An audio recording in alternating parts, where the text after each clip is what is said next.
Olá a todos, vou dar início à nossa sexta aula. Nessa aula aqui eu vou falar um pouco sobre independência, vou introduzir o conceito de independência, depois eu vou generalizar isso para famílias independentes e essa generalização ela vai ser aplicada em variáveis aleatórias na próxima aula. Todo mundo me escuta bem, por favor? Ligue o microfone aí ou escrevam no chat, por gentileza. Bom, então a aula de hoje vai ser sobre independência.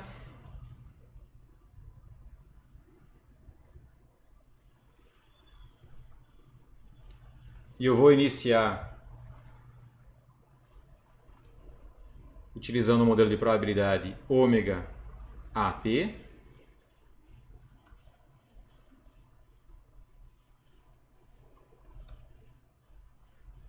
Um espaço de probabilidade. Dizemos que A e B, que estão listados na minha sigma álgebra, são independentes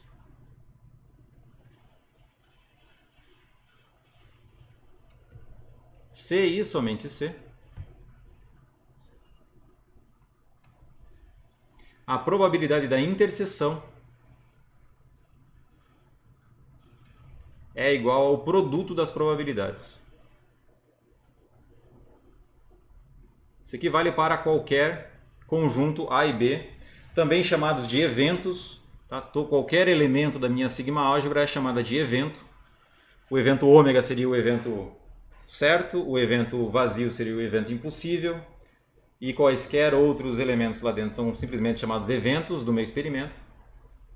Então, para quaisquer dois eventos do meu modelo, do meu espaço de probabilidade, eles são ditos independentes se e somente se a probabilidade da interseção é igual ao produto das probabilidades.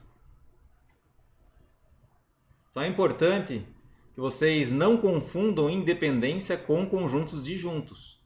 Na verdade, conjuntos disjuntos são altamente dependentes. Desde que os dois tenham probabilidade positiva. Então, muitos alunos aqui, eu já deixo um alerta para vocês.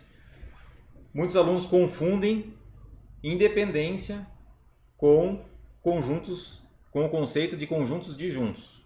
Tá? Se A inter B for vazio e a probabilidade de A é maior do que zero e a probabilidade de B também é maior do que zero, então eles são extremamente dependentes. Tá? Então, cuidado com isso. Independência é uma coisa, ser disjunto é outra. E eu tenho uma observação aqui. Quando é que um conjunto é independente dele próprio? Existe essa possibilidade.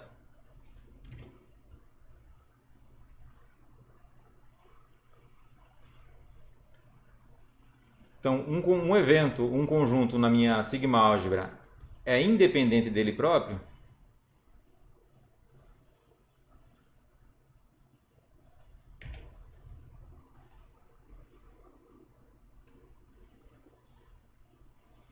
se e somente se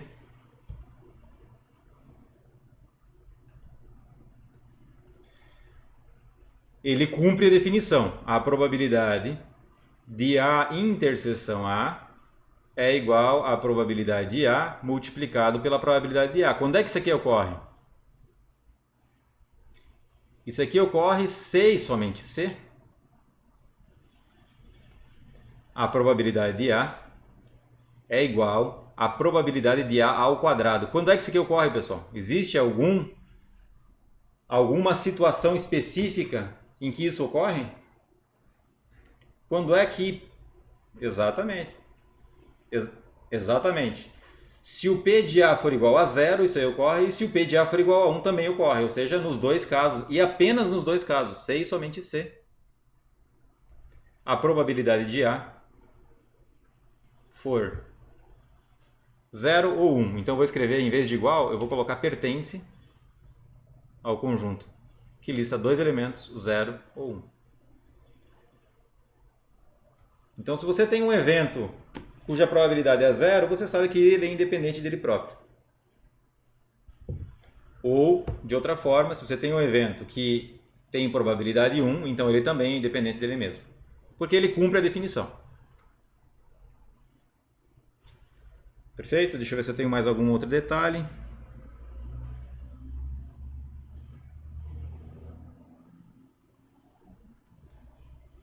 Uma observação número 2.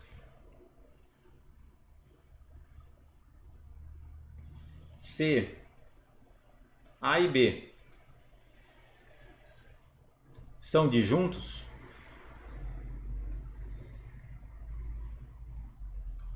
tais que P de A é maior do que zero e P de B também é maior que zero,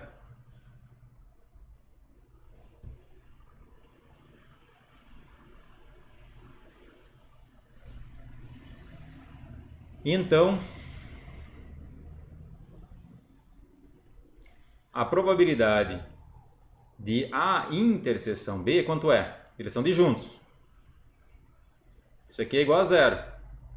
Só que o produto das duas, eu sei que o P de A é maior do que zero, vezes qualquer coisa que é maior do que zero. Isso aqui é maior do que zero, estritamente maior que zero. Portanto, isso aqui implica que A e B são dependentes.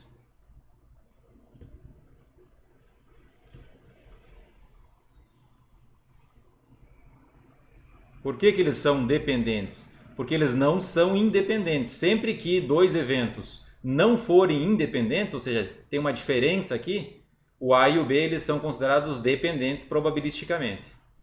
Ou eu posso escrever isso aqui de outra forma, não são independentes, porque daí eu uso o mesmo conceito que eu utilizei lá em cima de independência. Não são independentes. E na verdade eles são extremamente dependentes. Por quê? Porque quando um ocorre, eu tenho certeza que o outro é que está ocorrendo. Se eles forem disjuntos e o espaço, eles formem uma partição, né? São disjuntos 2 a 2, ou seja, A e B são disjuntos, interseção vazia. E a união de A com B é exatamente igual a ômega. Se isso acontecer, então se um ocorre, o outro não ocorre necessariamente.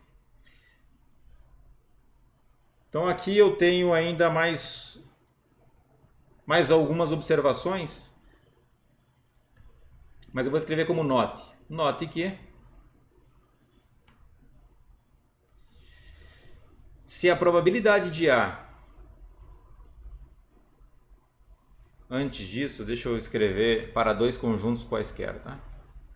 Note que se A e B são eventos na minha sigma álgebra, são tais que a probabilidade de A é maior do que zero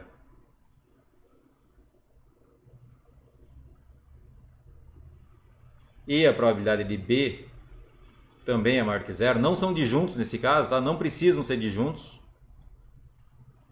Então, vou ajeitar isso aqui para ficar na mesma linha. Acho que não fica em cima da minha foto, né? Deixa eu ver.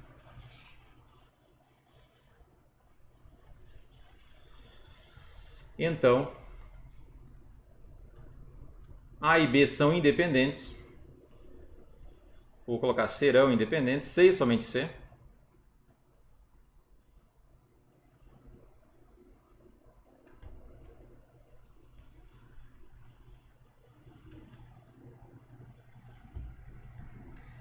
P de A dado B é igual a P de A e P de B dado A é igual a P de B. Se as duas probabilidades aqui forem maior do que zero, então eu consigo mostrar que A e B são independentes, C e somente C, P de A dado B é igual a P de A e P de B dado A é igual a P de B. Ou seja, se eu souber que B ocorreu, nada afeta a probabilidade condicional de A dado B. A probabilidade de A dado B continua sendo a probabilidade de A. Ou seja, eu não ganho informação conhecendo B. Eu não ganho informação probabilística sobre A sabendo que o B ocorreu.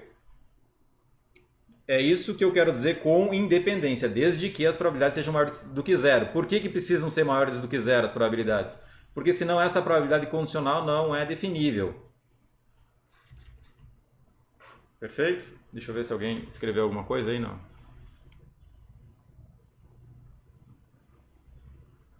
Tá. Certo? Pode falar. Dependentes.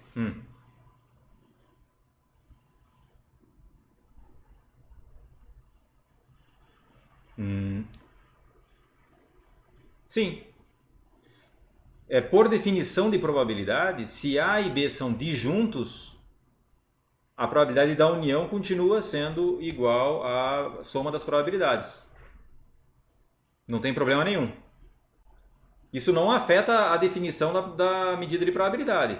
A medida de probabilidade é assim, ó, se A e B são disjuntos, então P de A união B é igual a P de A mais P de B. Ponto. Não tem controvérsia com isso. Tudo bem? Nada. Aqui é outro conceito, é um conceito agora de independência. A independência tem a ver com a interseção. Se A e B são disjuntos, de tal forma que a probabilidade de A é maior do que zero e a probabilidade de B também é maior do que zero, então eles não podem ser independentes de maneira alguma. Por quê? Porque a probabilidade de interseção é nula, porque esse cara aqui é vazio. A interseção B é vazio, por definição, ali, por suposição do seu problema. E a P de A vezes P de B é estritamente maior do que zero, por suposição do seu problema também. Então, zero não pode ser igual a um outro número maior do que zero. Portanto, eles não podem ser independentes. Tá? É o tipo, vocês vão entender isso aqui fazendo bastante exercício e com alguma reflexão. Deixa eu ver se eu tenho mais algum detalhe para falar sobre isso. Acho que aqui vale a pena um teorema. Vamos colocar um teorema interessante, então. Que é o seguinte, ó, se A e B são independentes, então A complementar e B complementar também são.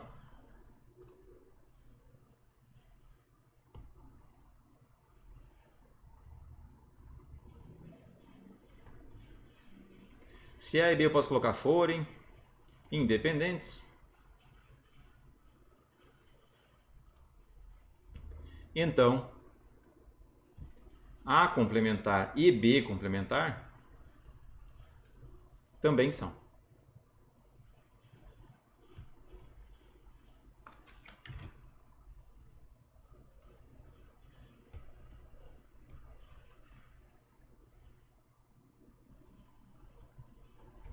Vamos ver como é que é a prova disso. Você vai sempre partir da afirmação inicial. A e B são independentes. Então, você aplica a definição. O que significa independentes? Como A e B são independentes,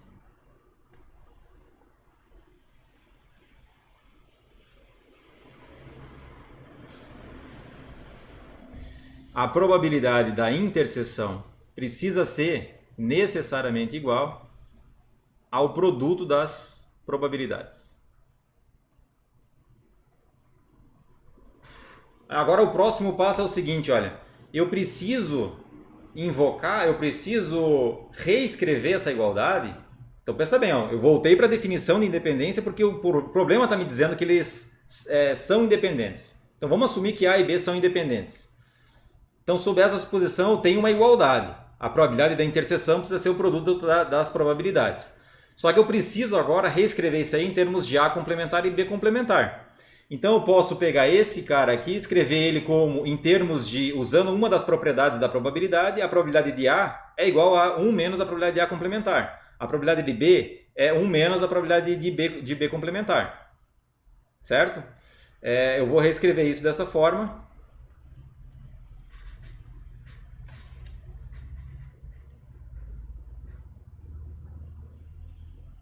E eu também vou reescrever o termo de dentro aqui usando o teorema, uma das leis de Morgan. Então isso aqui, essa igualdade ocorre se e somente se. Eu posso escrever isso aqui como o complementar Quem que é A inter B? Eu posso escrever isso como A complementar união B complementar. Complementar, vocês concordam que esse conjunto que está aqui dentro é exatamente o conjunto A inter B, ó, pela lei de Morgan? Então esse termo aqui, ele é exatamente igual a esse.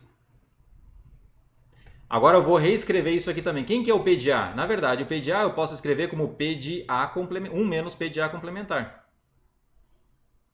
E o P de B eu também posso escrever em termos de complementar. Então é 1 menos a probabilidade de B complementar. E agora, pessoal, só manipulação algébrica. Isso aqui é 1 menos. Isso aqui então isso aqui fica 1 menos a probabilidade de A complementar união B complementar igual. Agora eu vou fazer o produto aqui dentro, vai ficar 1 vezes 1 dá 1, 1 vezes menos P de B complementar. Deixa eu ver se é esse o caminho mesmo, porque tem vários caminhos aqui, esse aqui é um dos caminhos. Menos P de A complementar vezes 1 é menos P de A complementar. P de A complementar é um número real, tá? Que está entre 0 e 1. Esse aqui é um número real, então você pode pensar que é a operação normal aqui, tá? Multiplicação de 1 menos Czinho vezes 1 menos Dzinho. Aí você faz a multiplicação usual aí. E agora, menos com menos mais, então fica mais probabilidade de A complementar vezes probabilidade de B complementar. Então esse 1 aqui vai embora. Se eu subtrair um dos dois lados, o 1 vai embora. E eu posso também multiplicar por menos 1 dos dois lados da igualdade. Então, subtraindo 1, esse 1 vai embora. Eu posso multiplicar agora os dois lados por menos 1. Vamos ver se isso ajuda ou não ajuda. Na verdade não vai ajudar. Eu vou deixar do jeito que está. Eu vou somar, eu vou deixar assim. Vai ficar melhor, porque senão vocês vão ter dificuldade para seguir, alguns de vocês, né? Outros já seguiriam automaticamente. Então aqui vai ficar menos P de B complementar, que eu vou somar dos dois lados para tirar do lado direito. Vou fazer a mesma coisa com P de A complementar, eu vou passar para o outro lado, mas já vai aparecer uma interseção ali, ó, fica vendo. Então agora eu vou somar dos dois lados P de B complementar e P de A complementar. Então isso aqui acontece também C e somente C. P de B complementar mais P de A complementar menos a probabilidade da união. Isso aqui precisa ser necessariamente igual a P de A complementar vezes P de B complementar. Então agora, pessoal, usando uma propriedade da medida de probabilidade, eu sei, talvez você esteja em cima da foto, mas acho que não. Eu sei que a probabilidade de A complementar união probabilidade de B complementar, eu posso reescrever esse termo aqui pelo que eu sei. Esse aqui, na verdade, é P de A complementar mais P de B complementar menos P de A complementar interseção B complementar, certo? É aquela propriedade que eu provei para vocês no dia em que eu introduzi a medida de probabilidade. Ou seja, esse aqui está fazendo o papel de um conjunto C, união um conjunto D. Então, esse aqui é a probabilidade de C mais a probabilidade de D menos a probabilidade da interseção. Isso aqui vale para qualquer um, qualquer conjunto. Então, agora, isso aqui também ocorre, aquela igualdade de cima, lá ocorre C e somente C. E esses termos aqui eles vão se cancelar. O P de A complementar e o P de B complementar, eles vão se cancelar, porque agora tem esse menos, ó. Menos P de A complementar, menos P de B complementar, menos com menos mais probabilidade de A complementar e interseção B complementar.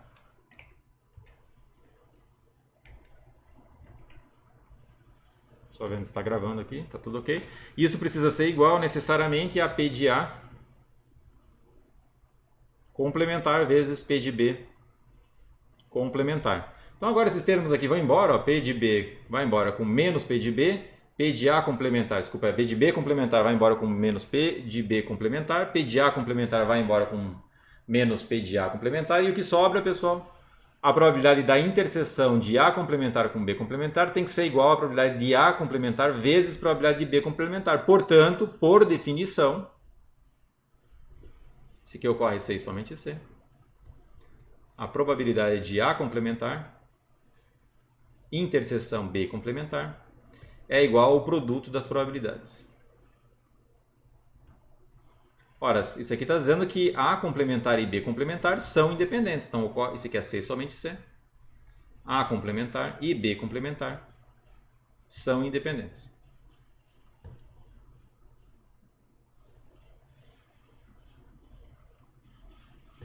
E eu termino a prova aqui. Tem várias formas, várias passagens diferentes dessa aqui para provar. Você poderia usar outros caminhos, eu usei esse caminho específico aqui. E eu concluo agora que se A e B são independentes, se eles forem independentes, eu preciso concluir necessariamente que A e complementar e B complementar são independentes também. Não posso ter nada diferente disso. Perfeito? Então agora eu tenho apenas dois conjuntos, eu quero definir agora para uma sequência de conjuntos. Eu vou definir a famosa independência 2 a 2.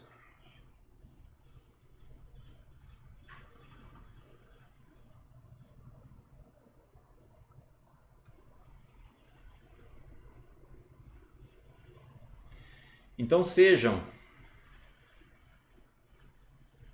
primeiro, vou colocar sejam mesmo, sejam A1, A2, 3 pontinhos até AN, eventos do meu experimento, que são conjuntos listados na minha família de subconjuntos A.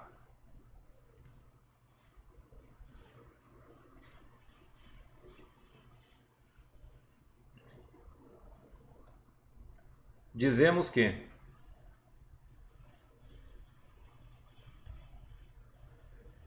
A1, A2, A3 até AN são independentes, 2 a 2, C e somente C. Isso aqui acontece P de AI interseção AJ é igual à probabilidade de AI vezes a probabilidade de AJ. Para todo I e J diferentes. Isso aqui tem que acontecer para todo I diferente de J. Igual a 1, 2, 3, tem que fazer eles variarem, tá? Então tem que ser o A1 com o A2, o A1 com o A3, o A1 com o A4 e assim por diante. Aí depois o A2 com o A1 com o A3, o A2 com o A4 e assim por diante. Até chegar no último, AN-1 com o AN. Todos eles, para todos eles, essa igualdade precisa ser satisfeita. Essa é a famosa independência 2 a 2.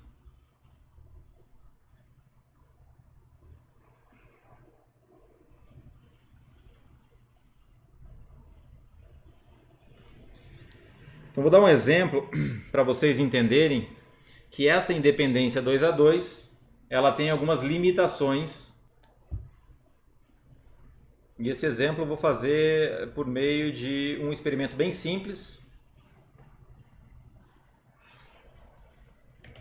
com apenas 4 elementos.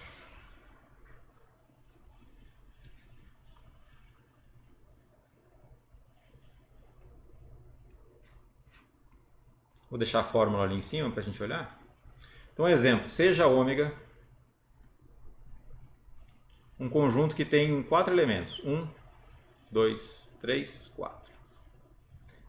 A nossa álgebra de subconjuntos, ou sigma álgebra de subconjuntos aqui nesse caso, porque como ela é finito, então o conjunto das partes é tanto álgebra como sigma álgebra, não tem problema algum. O ômega aqui nesse caso tem 4 elementos. O nosso A é o conjunto das partes. O que mais aqui, pessoal? E a nossa medida de probabilidade, eu vou definir a medida de probabilidade como sendo a uniforme, aquela que vocês já viram. Mas eu poderia definir várias outras, mas eu vou aqui só especificar a uniforme para dar um exemplo. Então a nossa medida ela tem domínio em A no conjunto das partes contra domínio no 0,1, tal que a probabilidade de A ela é simplesmente o número de elementos de A dividido por 4. Ou eu posso escrever da nossa forma mais formal, 1 sobre 4, indicador de ômega em A. Isso aqui, no fundo, o que significa? Isso aqui significa o número de elementos de A nesse caso específico, porque aquele pezinho de ômega, ele não depende de ômega, só para esse caso específico. Isso aqui não vale sempre, tá? Dividido por 4. O que eu estou dizendo aqui? Eu estou dizendo que a probabilidade de eu selecionar qualquer número aqui é igual, não tenho nenhuma preferência. Então, a probabilidade de eu pegar o número 1 é 4, a probabilidade de eu obter o número 2 é 4, é 1 quarto, desculpa. A probabilidade de obter o número 3 é 1 quarto e assim por diante. Eu poderia mudar o problema e falar o seguinte, ó, a probabilidade de você obter o 1 é meio. Aí a probabilidade de você obter 2 é 1 oitavo. Posso mudar completamente. Eu teria uma outra medida de probabilidade e não seria essa, tá, pessoal? Seria diferente. Aquele pezinho de ômega, ele daria um pezinho diferente para cada elemento em ômega. Perfeito? Então aqui, agora eu quero definir os eventos. Um exercício seria verifique se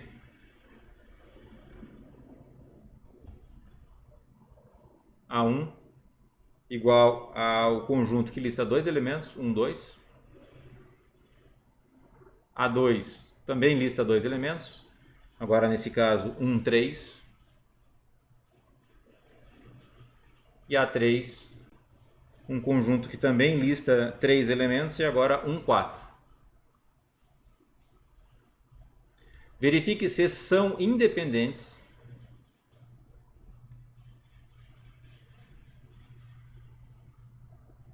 dois a 2.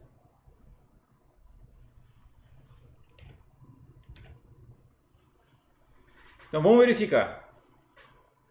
Eu preciso verificar se a interseção, a probabilidade da interseção de A1 com A2 é igual ao produto das probabilidades. Então vamos lá. De um lado eu vou calcular as probabilidades das interseções e de outro lado eu vou calcular as probabilidades das multiplicações. Desculpa, a multiplicação das probabilidades. Então qual é a probabilidade da interseção aqui? Ó? A interseção de A1 com A2 é o conjunto que lista 1. O número 1. E a probabilidade disso aqui é 1 quarto. Então notem agora que a probabilidade de A1 vezes a probabilidade de A2,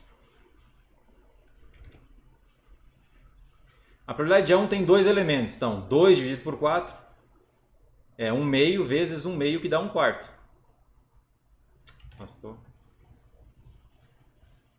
Portanto, 1 quarto é igual a 1 quarto. A probabilidade da interseção de A1 com A2 é igual ao produto das probabilidades. A1 e A2 são independentes. Só que para verificar se eles são dependentes 2 a 2, eu preciso fazer agora o A1 com 1 a 3. E depois o A2 com 1 a 3. Ora, a interseção do A1 com A3 também é 1. E isso também é 1 quarto. Mas a probabilidade de A1 vezes a probabilidade de A3 é igual a meio, porque o A1 tem dois elementos e o A3 também tem dois elementos, também é meio. Então dá 1 quarto. Ok. A1 e A3 também são independentes. Agora falta o último, a probabilidade de A2 interseção A3. Isso aqui é igual à probabilidade. Eles também têm um elemento em comum que, por definição aí dos conjuntos, também é 1. Isso aqui dá 1 quarto. E agora a probabilidade de A1, desculpa, a probabilidade de A2 vezes a probabilidade de A3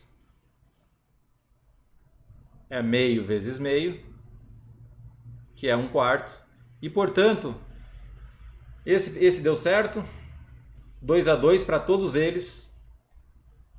A nossa definição está satisfeita. A conclusão é, portanto, A1, A2 e A3 são independentes 2 a 2.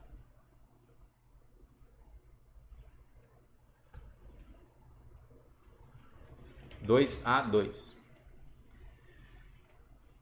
Só que a pergunta que eu gostaria agora de fazer para vocês é o seguinte. Note, porém, que se eu pegar A1 interseção A2 interseção A3, isso aí não é igual à probabilidade de A1 vezes a probabilidade de A2 vezes a probabilidade de A3. Note, porém,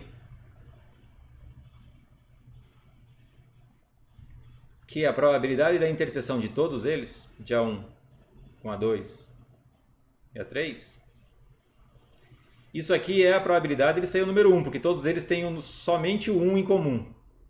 Então a interseção dos três, ó, a interseção de A1 com A2 é o conjunto que lista o 1, e a interseção desse conjunto que lista 1 com A3 é o próprio conjunto que lista apenas 1.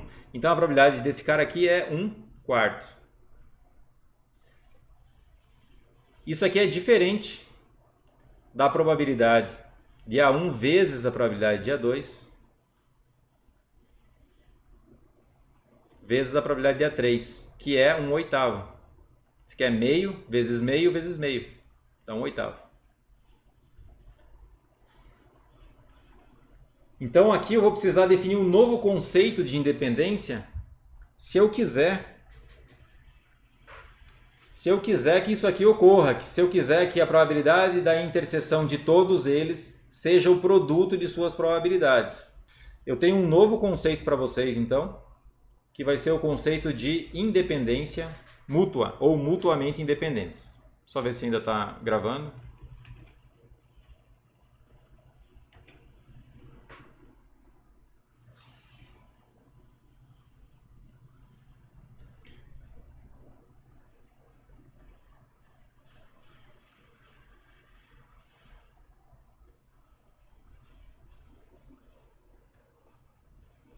Independência mútua.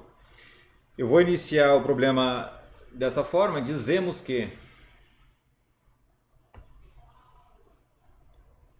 A1, A2, 3 pontinhos até AN,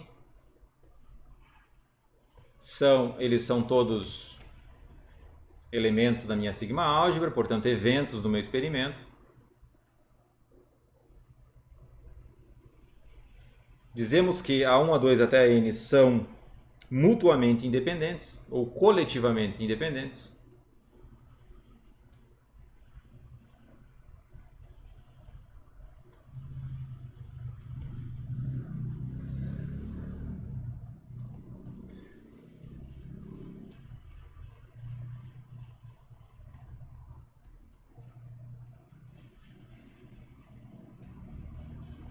Se e somente se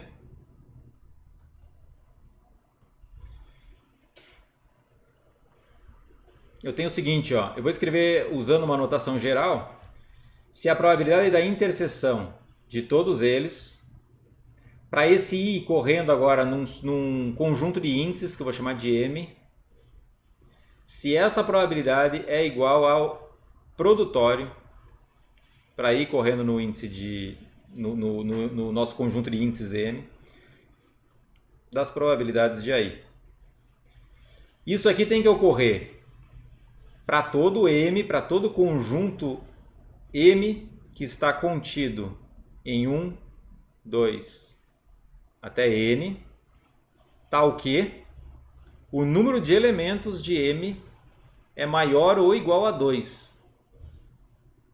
Se for estritamente igual a 2, eu volto para a independência 2 a 2, porque aí a interseção vai ser simplesmente com 2 elementos aqui dessa minha sequência. Então, vou fazer com A1, A2, A1, A3, A1, A4 e assim por diante. Se o M tiver tamanho 2, certo? Porque esse M é um conjunto de índices. Ele pode ser o 1 e o 2, o 1 e o 3, o 1 e o 4. E aí eu aplico isso na minha definição e ele vai se resumir ao caso anterior. Agora, quando o número de elementos de M é igual a 3, eu tenho que pegar as interseções 3 a 3 agora. A1, A2, A3, certo? A1, A2 e A4, A1, A2 e A5 e assim por diante. 3 a 3. Depois tem que fazer 4 a 4. Perfeito? Até chegar quando o número de elementos de M é igual a N, ou seja, todos eles. Vou pegar a interseção de A1, A2, A3, A4 e assim por diante até a N. Isso tem que me dar o produtório. Então notem, pessoal, a quantidade de restrições que eu tenho aqui. Eu tenho muitas restrições. Eu tenho restrições, combinação de N2A2, mais combinação de N3A3, mais combinação de N4A4, mais e assim por diante, combinação de N1A1. Perfeito? Então, nós temos aí muito mais restrições do que no primeiro caso. Essa definição é uma definição bem mais forte. E eu vou escrever essa observação que eu fiz de que se A1, A2, AN são mutuamente independentes, então eles são independentes 2 a 2.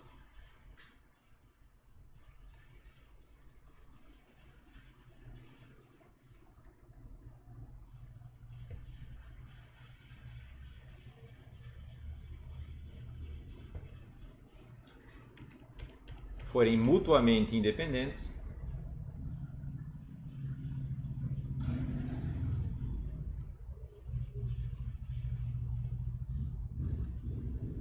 então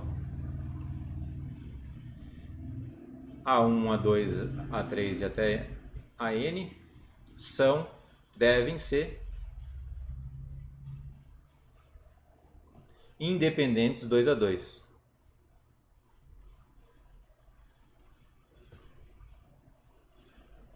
Nossa, eu estou sempre escrevendo assim, 2 tracinho A. Tá? Eu quero que vocês mostrem, isso aí é fácil de ver.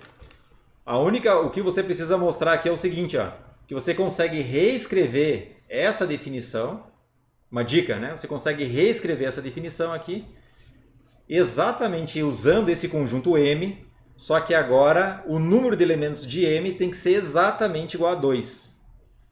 Perfeito? Se você conseguir fazer isso, então você acabou de mostrar que a independência mútua ela tem mais restrições que a independência 2 a 2 e, portanto, se a lista de conjuntos ou a sequência de conjuntos satisfaz a independência mútua, ela tem que satisfazer necessariamente a independência 2 a 2. Deixa eu dar um exemplo de independência mútua bem simples, eu não vou entrar em muitos detalhes aqui porque é o conceito que é importante. É o conceito que é importante. Depois eu vou utilizar esse conceito para definir experimentos independentes.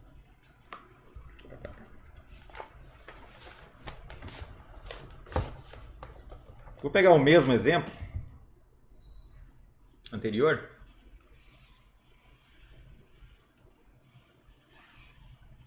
Com ômega listando apenas 1, 2, 3 e 4.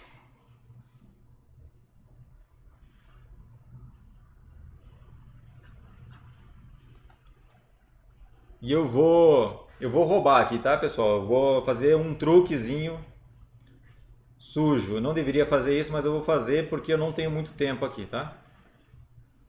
Então imagine que o seu ômega é 1, 2, 3 e 4. A sua sigma álgebra é o conjunto das partes. E o nosso P é uma função que vai do conjunto das partes, do 0, 1. A mesma medida de probabilidade dada no exemplo anterior. É a famosa medida de probabilidade uniforme. Então ela é a soma para todo ômegazinho no nosso ômega maiúsculo. Aqui tem o nosso P de ômega, eu estou assumindo que aquele P de ômega não depende de ômega. Então eu estou assumindo que eu vou retirar um número aqui aleatoriamente sem preferência. Só vale nesse caso, pessoal, não é sempre. Isso aqui vai ser igual a 1/4. Sob essa suposição de que eu estou retirando um número desse conjunto ômega sem preferência. Então vai ser o número de elementos de A dividido por 4. Então nesse contexto, agora, eu vou definir o A1 da mesma forma que anteriormente. 1, 2. O A2 agora definir como 2 e 3. Poderia ter pego exatamente o mesmo conjunto. E o A3 eu vou fazer uma pequena modificação. Vou dizer que o A3 ele é 1, 2, 3 e 4. Agora eles são mutuamente independentes. a probabilidade de A1 interseção A2, qual é a probabilidade de A1 interseção A2? Ele só tem um termo em comum, então isso aqui é a probabilidade do conjunto que tem apenas o elemento 2, nesse contexto é 1/4. E a probabilidade de A1 vezes a probabilidade de A2 também é 1/4, porque a probabilidade de A1 é meio e a probabilidade de A2 é meio. Então 1/4 é ok. A probabilidade de A1 interseção A3 é exatamente igual à probabilidade de A1. Só que a probabilidade de A1 é igual a meio. A probabilidade de A1 vezes a probabilidade de A3, como a probabilidade de A3 é 1, então isso aqui vai ficar meio também. Então, para vocês entenderem como eu roubei, eu utilizei esse A3 como o ômega, né? E é claro que ele vai ser o ômega independente de todos os outros. A2 interseção A3, isso aqui é igual à probabilidade do A2. A probabilidade do A2 é meio.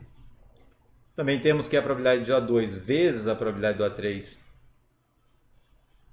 Isso aqui é 1, vai ficar igual à probabilidade do A2, que é meio. Portanto, aqui está ok, aqui está ok, aqui está ok. Então, 2A2 eu consegui, acabei de conseguir, certo? É quando o número de elementos de M é igual a 2. Então, aqui eu estou fazendo o número de elementos de M igual a 2. Agora eu preciso fazer o número de elementos de M igual a 3. Nesse caso, eu tenho a probabilidade de A1 interseção A2 interseção A3 é igual à probabilidade de A1 interseção A2. Deixa eu já escrever isso aqui, né? O que significa A1 interseção A2 interseção A3? Isso aqui é exatamente igual a o conjunto que lista apenas um elemento, né? 2. E isso aqui é igual a 1/4.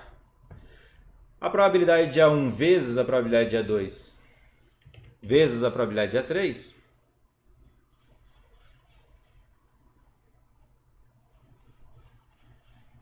também é igual a 1/4. Porque a probabilidade de A1 é meio vezes a probabilidade de A2, que também é meio, dá 1/4. Então, ok.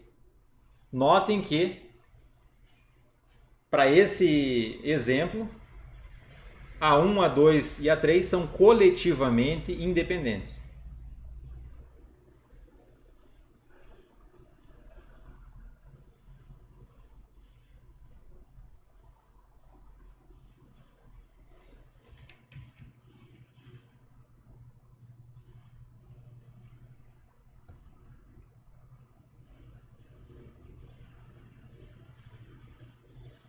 Perfeito?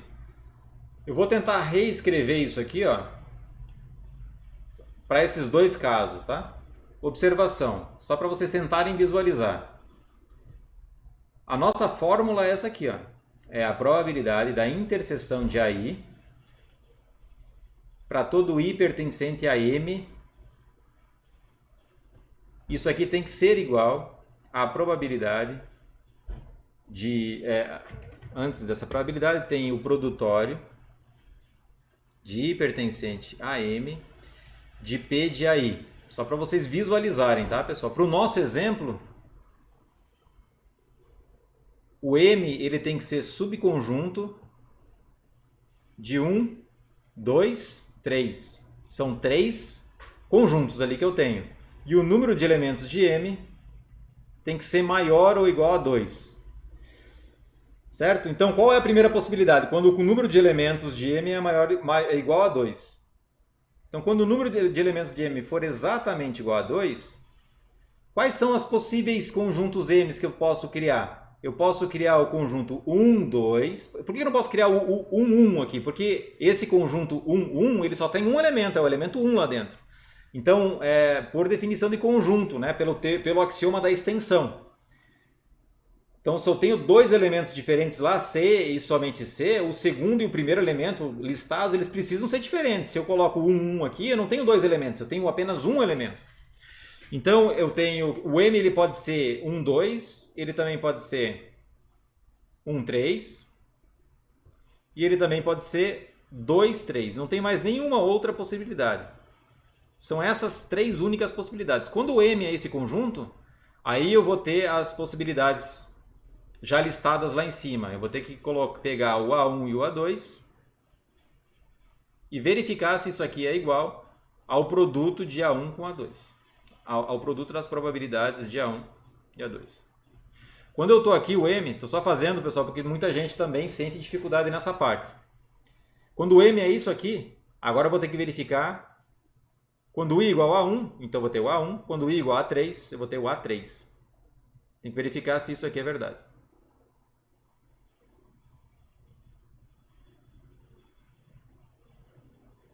E por fim, quando o M é o conjunto 2, 3, agora quando o I for igual a 2 e depois o I igual a 3, aquele produtório ali ele vai ficar simplesmente, essa interseção aqui ela vai ficar A2 interseção A3. E eu tenho que verificar se isso é igual a o produtório quando o I corre para dentro desse conjunto M. Então o I vai ser igual a 2, ou seja, a probabilidade de A2. E aí quando o I igual ao segundo termo, que é o 3, é a probabilidade do A3.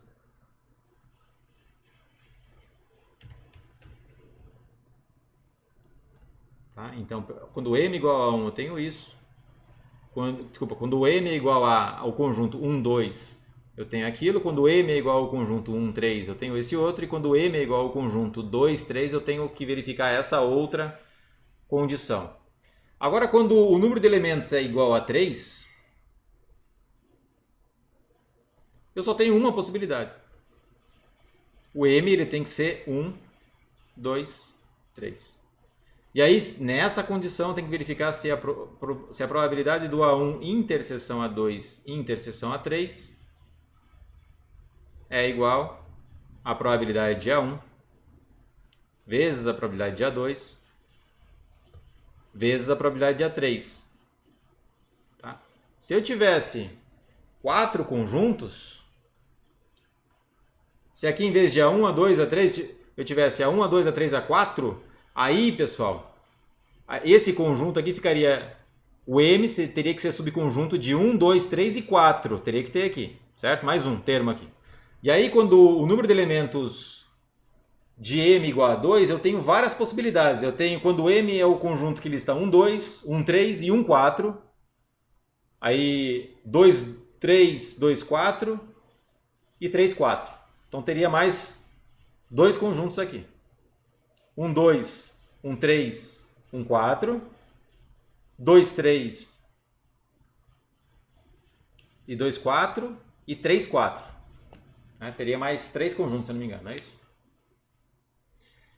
E aí, quando o M igual a 3, eu teria 1, 2, 3, seria um conjunto. Aí teria outro conjunto, 1, 2, 4. Aí eu teria um outro conjunto, 2, 3, 4. E aí eu teria que fazer agora o número de elementos de M igual a 4, que seria o conjunto total. O M tem que ser o conjunto 1, 2, 3 e 4. Alguma dúvida em relação a essa parte aqui, pessoal?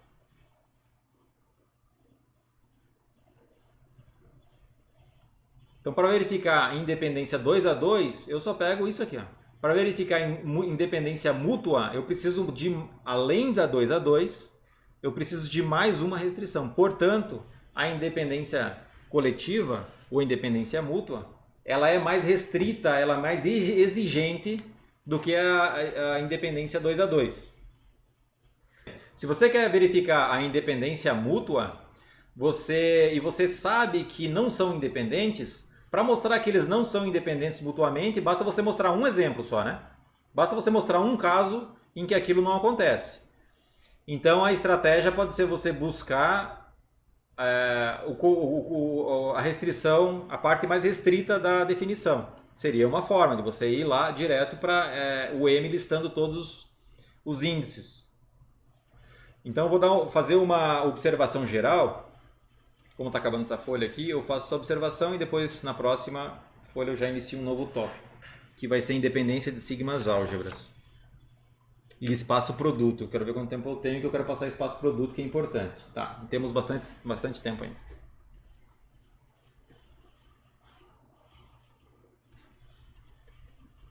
Note que se existir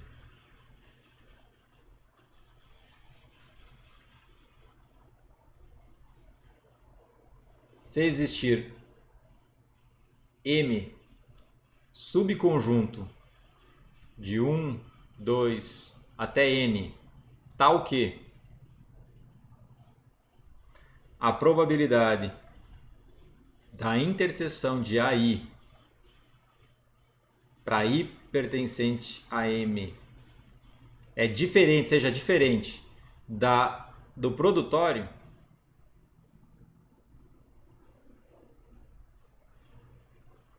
então dizemos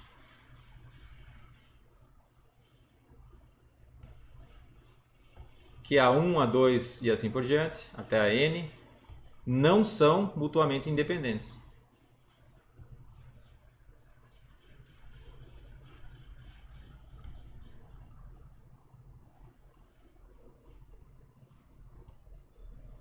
Então, se o N for aqui igual a 2, se o N for igual a 2, a independência mútua é exatamente igual à independência 2 a 2, porque não tem como, você tem só a 1 e a 2, perfeito? Não tem como você ter independência 3 a 3, não tem como você verificar a independência 3 a 3 se você só tem dois conjuntos. Mas suponha que você agora tenha 10, uma sequência de 10, A1, A2, A3 até A10. Se você mostrar que existe aí um conjunto de subíndices, suponha que seja... o M é igual ao conjunto que lista o 1 e o 2. Então aqui nessa interseção fica a probabilidade da interseção de A1 com A2, perfeito? E aí você consegue mostrar que a probabilidade da interseção de A1 com A2 é diferente do produto das probabilidades. Pronto, eles já não são mutuamente independentes, perfeito? Mas aí você pode fazer como o Pedro sugeriu. Você pode pegar o M como esse conjunto todo. O M ele é 1, 2, 3 até o N. Então aqui eu estou pegando a probabilidade da interseção de A1 com A2, com A3, com A4, 3 pontinhos com a N. Eu vou pegar a interseção de todo mundo. Vou calcular essa probabilidade. Se ela for diferente do produto das probabilidades, pronto, você acabou de mostrar que eles não são mutuamente independentes. Tá? Às vezes o exercício ele só exige que você encontre um desses exemplos aí para mostrar a não independência mútua. Mais alguma pergunta? Pedro, isso responde essa pergunta?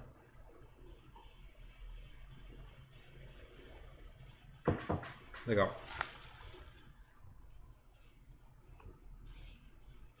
Deixa eu ver, tem mais um detalhe aqui. Ah, tá. Eu vou também definir uma sequência agora infinita, tá? Eu vou definir independência para uma sequência infinita. Dizemos que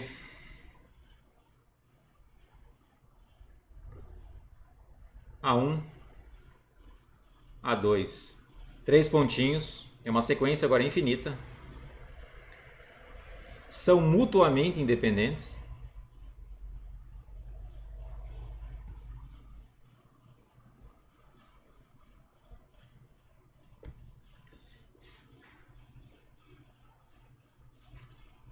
Se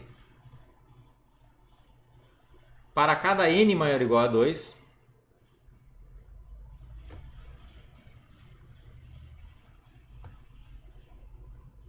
A1 até a n são mutuamente independentes.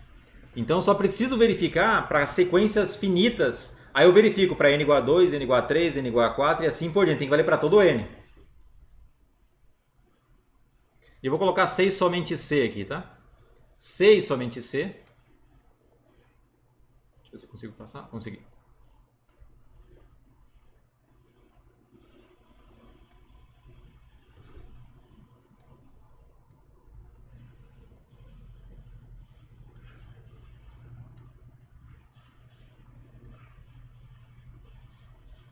Para cada n maior ou igual a 2, a 1 até a n são mutuamente independentes.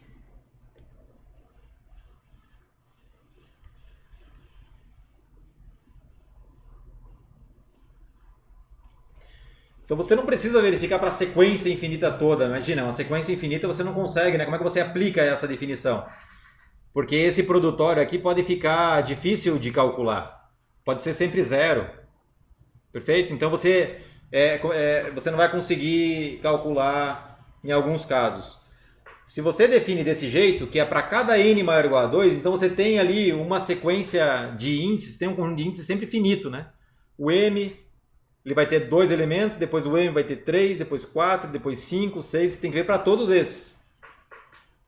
Perfeito? Então essa aqui seria a definição para uma sequência infinita.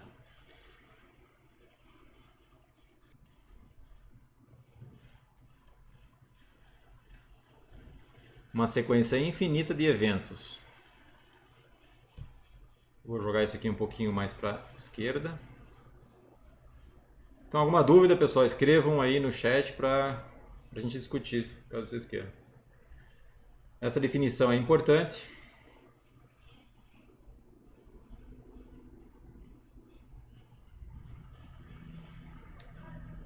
Independência mútua é uma definição bem importante. Espero que vocês façam os exercícios da lista. Caso tenham alguma dúvida, contactem a monitora. Pode falar.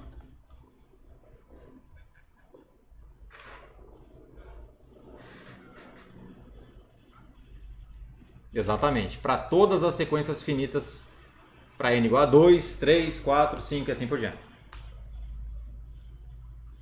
Você entendeu? Sim, exatamente. O que você vai ter que imaginar é que o A1, A2 até a N, eles vão ter uma estrutura fechada. Você vai conseguir escrever o produto deles e a interseção de uma maneira genérica que dependa de N, você entende? Essa é a definição. Quando você precisar usar, você vem para a definição. Uma vez que você sabe utilizar essa definição para finito, você consegue utilizar para infinito. Basta você fazer para n igual a 2, depois para n igual a 3, n igual a 4 e assim por diante. Aí você percebe que existe uma forma geral. Você entende? Em geral, o que vai acontecer na prática? Na prática, nós vamos assumir a independência mútua e nós vamos utilizar todas as propriedades da independência para derivar os resultados. É isso que acontece na prática. Na prática, nós utilizamos a independência como suposição. Então, vou passar aqui para uma nova folha.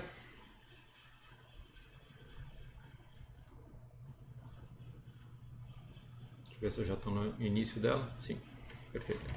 Então, aqui eu vou para a independência de subsigmas álgebras.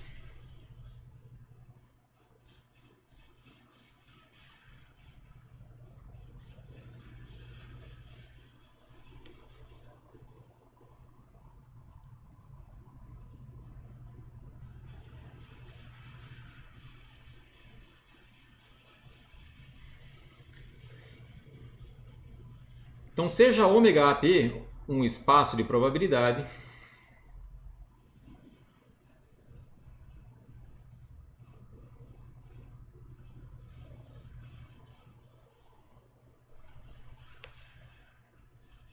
primeiro eu vou definir para vocês o que é uma subsigma álgebra.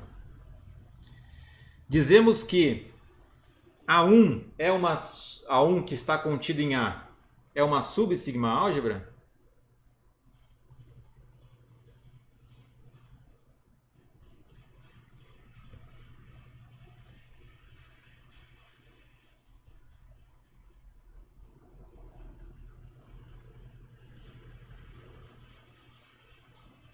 C e somente C. A1 é uma sigma álgebra. Está contida lá dentro, certo? Não tem problema nenhum. Eu estou pegando uma sigma álgebra um pouquinho menor do que a sigma álgebra do modelo. Posso fazer isso? Posso, sem problema algum. Lembrando que a sigma álgebra aqui, que tem dois elementos, vazio e ômega, é uma subsigma álgebra. Eu já vou falar isso, tá? C e somente C. A1 é também uma sigma álgebra.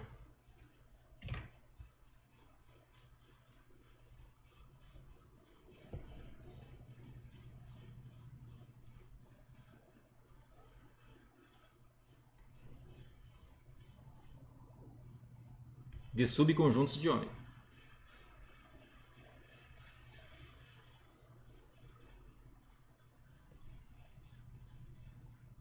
Então, ó, note que Se eu tomar A1 como a sigma álgebra que contém dois elementos, a menor sigma álgebra possível, esse cara ele está sempre contido nesse A. Sempre. Tá? Uma sigma álgebra trivial, que só tem dois elementos lá, o vazio e o ômega, é sempre uma subsigma álgebra. Então tem várias outras subsigmas álgebras lá dentro.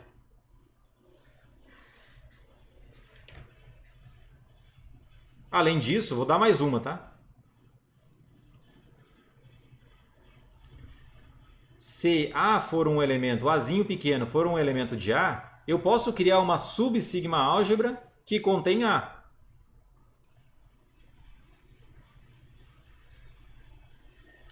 Deixa eu escrever isso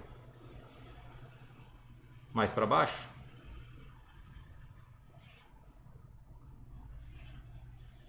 E nessa frase de cima deixa eu completar para ficar no PDF correto, tá? Note que A1 é uma subsigma álgebra.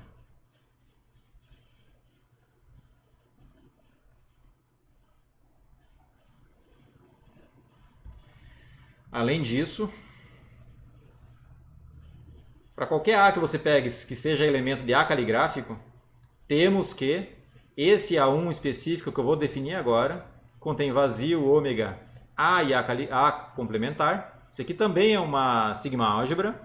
É uma álgebra e uma sigma álgebra, não tem problema nenhum, porque é finita, aqui não tem problema. Todas as possíveis uniões infinitas estão lá dentro também. Aí você fala, mas só tem finitos elementos. Tá bom, mas eu posso pegar o A1 como vazio, o A2 como ômega, o A3 como A, o A4 como A complementar, aí o A5 vazio, o A6 vazio, o A7 vazio, e a união vai estar lá sempre, certo? Para quaisquer conjuntos que você invente aí daquela sequência, A1, A2, A3 e assim por diante. Então continua sendo uma sigma álgebra. Tá? Temos que esse cara aí ele está contido no meu A original, é também uma subsigma álgebra.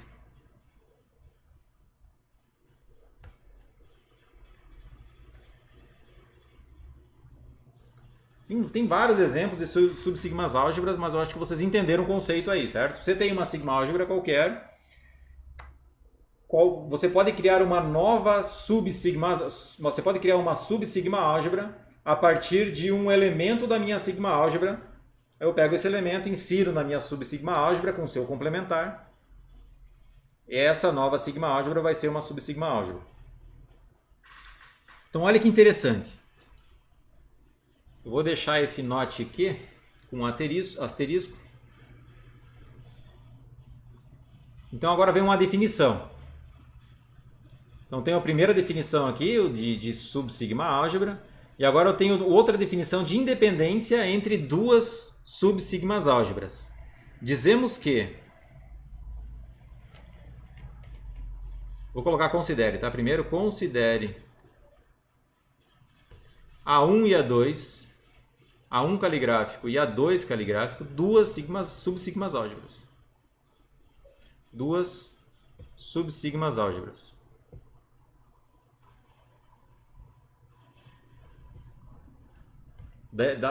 Daquela álgebra, daquela sigma álgebra original, do nosso modelo de probabilidade. Dizemos que A1 é independente de A2, ou eu posso dizer, dizemos que A1 e A2 são independentes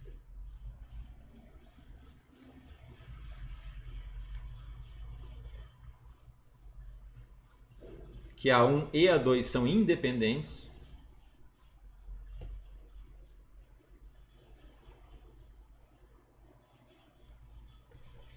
se e somente se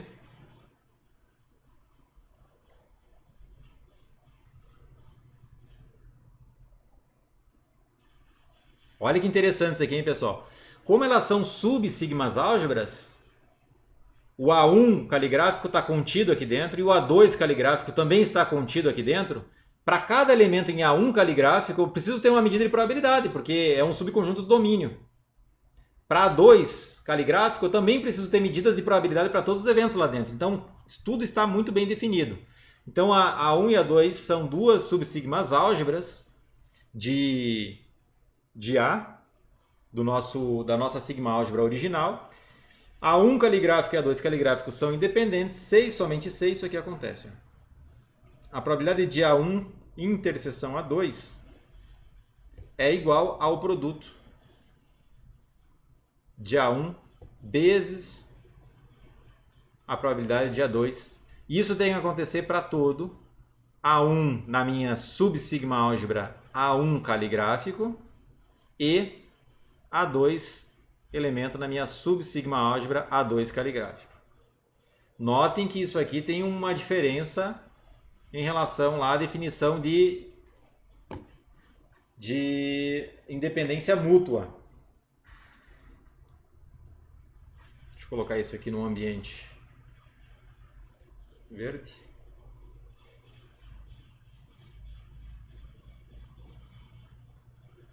Ou seja, os eventos que estão em A1 caligráfico são independentes dos eventos que estão em A2. Perfeito? É isso que a gente está dizendo aqui. Os eventos que estão em A1, eles entre si eles podem ser dependentes. Os eventos que estão em A2 caligráfico, eles entre si podem ser independentes também, mas eu tenho duas famílias, eu tenho A1 caligráfico e A2 caligráfico.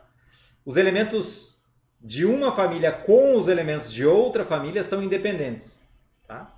Mas os eventos dentro da família, eles podem ser dependentes sem problema algum.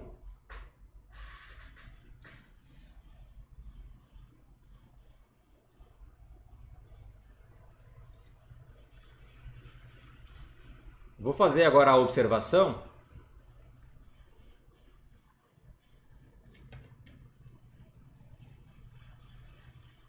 Note que se eu tomar A0, vou colocar 1, A1 é igual a vazio e ômega, e o A2 ele vai ser igual a vazio, ômega, A e A caligráfico, A complementar, em que esse Azinho ele está no meu A caligráfico. Então essas duas são subsigmas álgebras, perfeito? Isso aí implica que o A1 ele está contido em A caligráfico e o A2 caligráfico também está contido em A caligráfico. São subsigmas álgebras.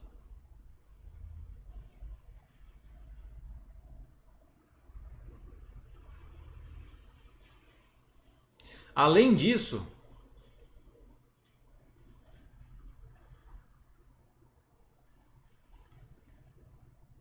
vamos verificar se eles são independentes. Ó. Eu vou pegar os elementos de A1 caligráfico e vou fazer a interseção com todos os de A2 caligráfico e ver o que acontece. Então vamos lá. Eu vou fazer aqui uma chave e dizer o seguinte: ó, quando o A1 for vazio e o A2 for vazio, então eu vou pegar esse elemento com esse elemento aqui. O vazio com qualquer outro vai ser igual a zero, vocês concordam? Isso aqui vai ser a probabilidade de A1 vezes a probabilidade de A2, sempre que o A1 for igual a vazio. Se eu pegar, vai ser igual a zero, né? Você concorda? Se eu pego o A1 igual a vazio, aí o A2 eu posso pegar vazio, ou posso pegar ômega, ou posso pegar o A, ou A complementar. A interseção do vazio com qualquer coisa é vazio, dá zero, perfeito? E a probabilidade do vazio é zero vezes qualquer coisa, é zero. Então tem o zero igual a zero. Então a probabilidade da interseção vai ser igual ao produto das probabilidades sempre que o A1 for igual a vazio.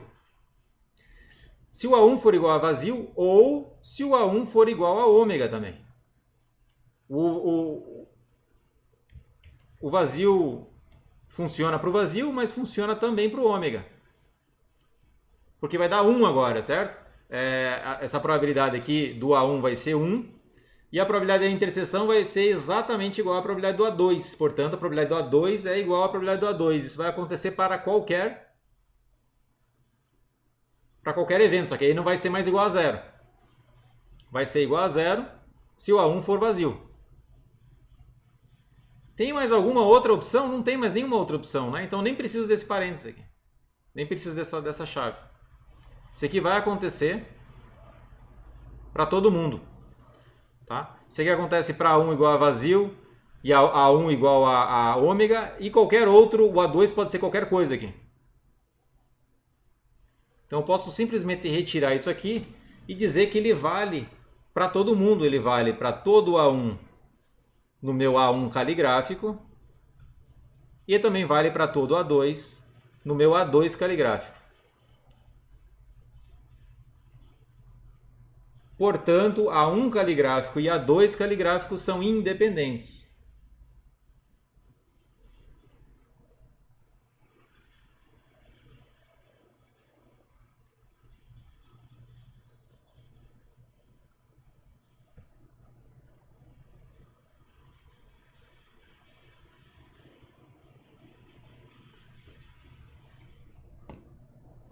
Perfeito? A1 caligráfico, ele é independente de si próprio ainda. O A1 caligráfico ele é independente dele mesmo. Um outro detalhe que eu quero que vocês observem aqui é o seguinte, é uma outra observação. Observe que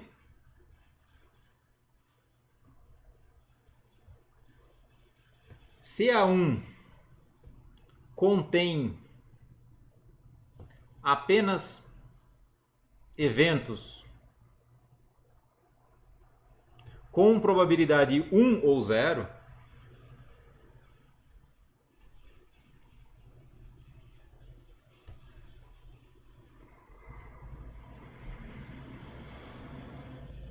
então A1 é independente dele próprio.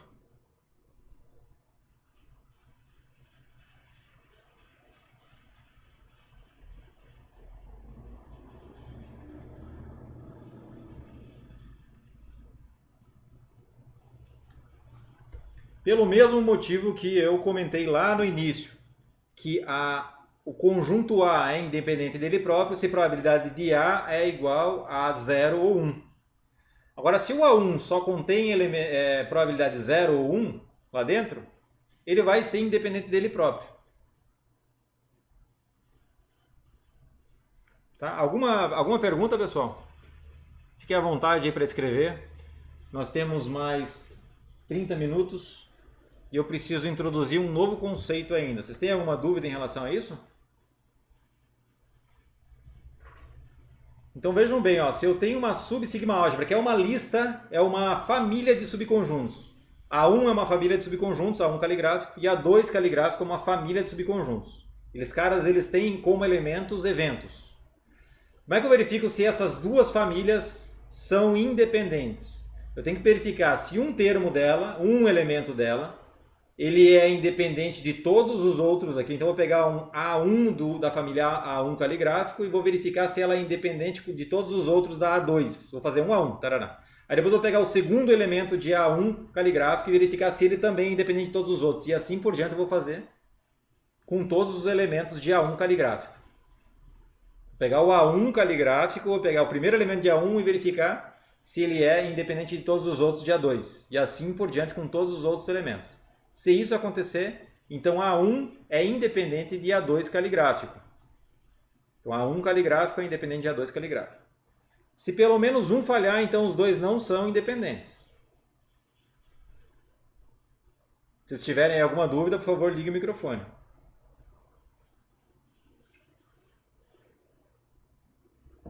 Um pouco abstrato o conceito, né, pessoal? Mas vou passar aqui para um segundo conceito, que é o nosso espaço-produto. Aí com esse espaço-produto, o Pedro, se não me engano foi o Pedro, foi o Vitor, um dos dois que fez a pergunta lá no início sobre o exemplo anterior, acho que foi o Vitor, né? Com esse espaço-produto que eu vou enunciar agora, vocês vão perceber que o exemplo do Barry James pode ser formalizado utilizando o espaço-produto. Só ver se eu tenho mais alguma coisa para dizer aqui.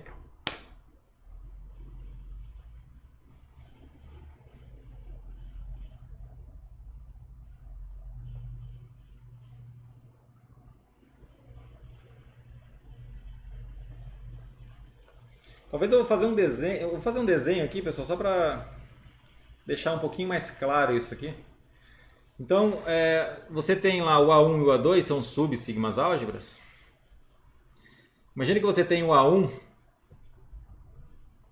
ele é uma família, certo? Então, ele está listando conjuntos aqui. Ele está listando vazio, ele está listando o ômega. Não está listando necessariamente porque ele pode ser não enumerável, tá? Mas para dar o exemplo aqui, eu preciso colocar alguns termos aqui. Ele precisa ter como elemento o A, um A complementar. Ele precisa ter o B complementar. Aí ele precisa ter o A união B. E assim por diante, tem vários outros conjuntos aqui que ele precisa ter, certo? E aí eu tenho o A2. O A2 eu também tenho vazio. Eu também tenho o ômega. Eu vou colocar A1 aqui só para não confundir o A1 com o A2, tá? B1, B1, A1, B1. Aí eu tenho o A2 aqui. Se eu tenho o A2, eu preciso ter o A2 complementar. Tem um B2, eu tenho o B2 complementar. Aí eu preciso ter também o A2 unido com o B2. E assim por diante, eu também tenho outros eventos que precisam estar lá dentro. Por exemplo, o A1 interseção, o A2 interseção B2 também precisa estar aqui. O A2 interseção B2 complementar e assim por diante. Tem uma série de outros conjuntos. Quando é que esses dois são independentes? Então eu vou ter que pegar um termo daqui, esse aqui, e fazer a verificação com todos. Primeiro eu verifico com esses dois, depois esses dois, depois eu verifico o primeiro com o A2, depois eu verifico o primeiro com o A2 complementar e assim por diante vou testando com todos. Perfeito? E é assim que você vai verificar se o A1 caligráfico e o A2 caligráfico são independentes. Não sei se o desenho ajuda. Então só vai pegar aqui um termo qualquer, A1 pertencente a A1 caligráfico, você vai pegar um A2, em vez de A1, A2 eu vou colocar o C, tá? Deixar genérico. Você vai pegar um C qualquer que está em A1 caligráfico, que pode ser o vazio, pode ser o ômega, pode ser qualquer um deles. Você vai pegar um D que está em A2 caligráfico, qualquer. E aí o que você tem que mostrar? Que a probabilidade de C interseção D precisa ser necessariamente igual à probabilidade de C vezes a probabilidade de D.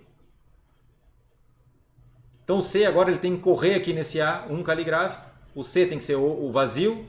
E o D tem que ser vazio, você vai verificar, ok, acontece. Aí o C pode ser vazio e o D vai ser o ômega, acontece. Aí o C vai ser o A1 e o D vai ser o A2, tem que verificar se acontece.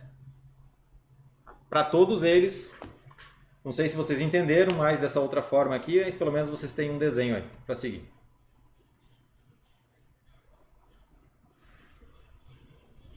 Tá? Se isso aqui acontece para todo, isso aqui implica que A1 e A2 são independentes.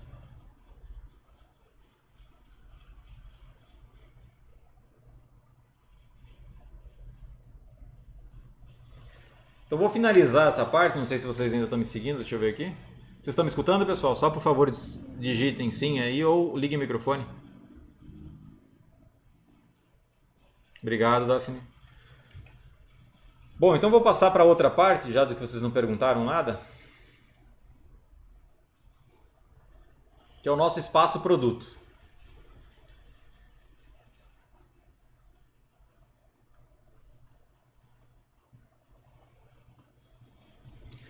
O nosso espaço produto, eu vou querer conjugar agora vários espaços mensuráveis em um único espaço. Nós já vimos alguns exemplos de espaço-produto sem formalizar. Então, a partir de hoje, nós temos a formalização para independência entre eventos, independência de uma lista de eventos e independência entre famílias de eventos. Vejam bem, são três conceitos. Ó. Independência de eventos, aí você tem 2 a 2 e mútua. Você tem independência por uma sequência infinita. Você tem uma definição de independência para famílias de subconjuntos. São definições diferentes. Usam o mesmo conceito de que a probabilidade da interseção precisa ser igual ao produto das probabilidades, mas de uma forma diferente. Então, espaço-produto é assim, pessoal. Sejam ômega I, AI caligráfico, para I igual a 1 até N, até K, deixa eu ver quanto que eu coloquei aqui,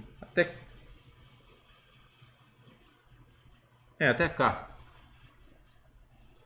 espaços mensuráveis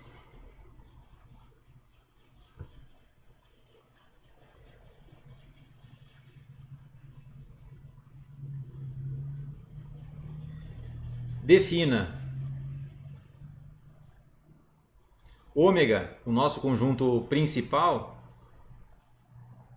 pelo produto cartesiano de A1, de ômega 1, desculpa, com ômega 2,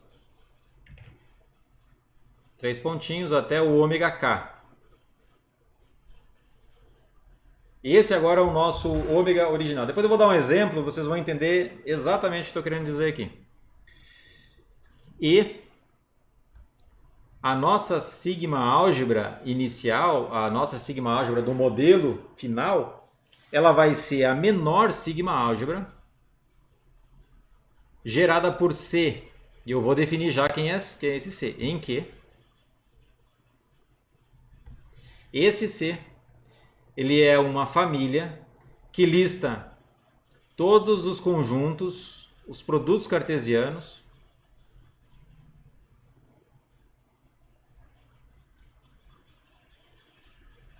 todos os possíveis produtos cartesianos, A1 pertencente à nossa sigma álgebra 1, A2 pertencente à nossa sigma álgebra A2, e assim por diante até AK, pertencente ao nosso A caligráfico K. Esse C, ele não é uma sigma álgebra. Eu vou mostrar para vocês com um exemplo que ele não é uma sigma álgebra. Ele é uma família de subconjuntos. Eu preciso pegar a menor sigma álgebra que contém C.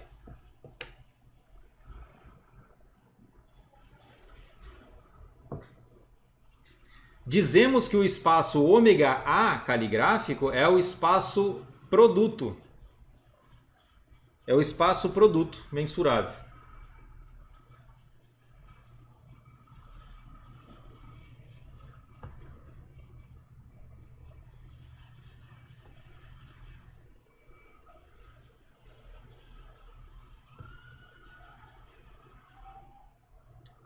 Famoso espaço produto.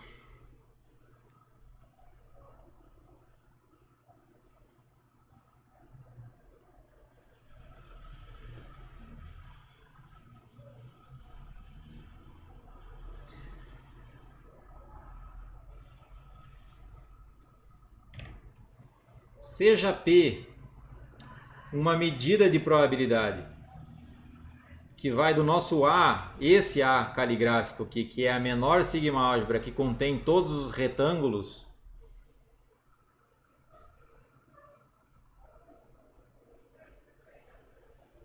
aqui não é C, tá? Seja P uma função que vai de A até o 0,1, uma medida de probabilidade,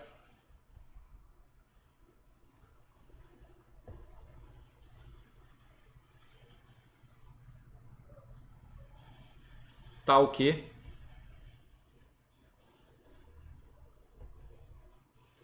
essa medida de probabilidade satisfaz isso aqui, pessoal. A probabilidade de A1 produto cartesiano com A2, produto cartesiano com todos eles, produto cartesiano com AK, isso aqui é igual ao produto. É o P de A1 vezes P de A2, 3 pontinhos, vezes P de AK. Se isso é verdade, é uma medida de probabilidade que satisfaz isso. Aqui faltou P1, P2, P3 até PK, em que PI é uma medida de probabilidade que vai do A a I no 0,1. São medidas de probabilidade. Né? Para I igual a 1 até K, são medidas de probabilidade.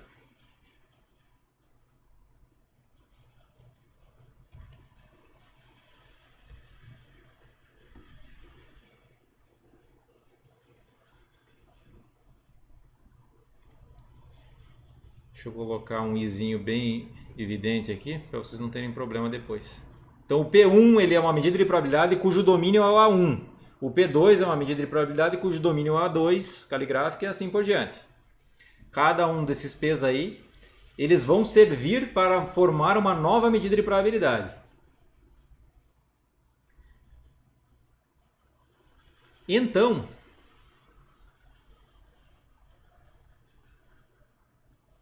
existe um teorema. Se isso acontece, existe um teorema que diz que esse P aqui é uma única, existe apenas uma única, essa P é única. Então a medida de probabilidade P é única.